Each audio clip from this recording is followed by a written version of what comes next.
હરીશ રાણાએ દુનિયાને કાયમ માટે કહ્યું અલવિદા.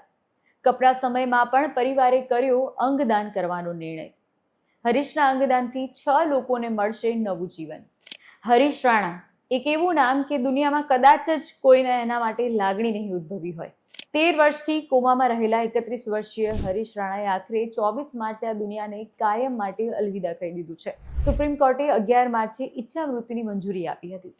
દેશમાં આ પહેલો કિસ્સો હતો જ્યાં ઈચ્છા મૃત્યુની મંજૂરી આપવામાં આવી હતી. 25 માર્ચે દિલ્હીના ગ્રીન પાર્ક સ્મશાન ગૃહમાં હરીશના ભાઈ આશિષ રાણાએ તેમના પાર્થિવ દેહને મુખાગ્નિ આપી અંતિમ સંસ્કાર કર્યા હતા. એક પિતાએ વધેલી બધી હિંમત ભેગી કરીને કહ્યું હતું કે કોઈ રડશો નહીં, હું પ્રાર્થના કરું છું કે મારો દીકરો શાંતિથી જાય. ભગવાન તેને જ્યાં પણ જન્મ આપે ત્યાં તેને આશીર્વાદ આપે.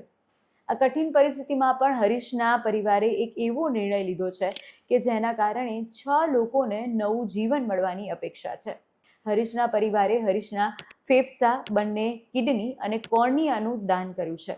હરીશ ભલે પોતે ન જીવી શક્યો, પણ તેના અંગદાનથી લોકો પોતાનું નવું જીવન જીવી શકશે. ભલે હરીશ આપણી વચ્ચે નથી રહ્યો, પણ તેનું હૃદય, તેનું દિલ કોઈના શરીરમાં ધબકતું રહેશે.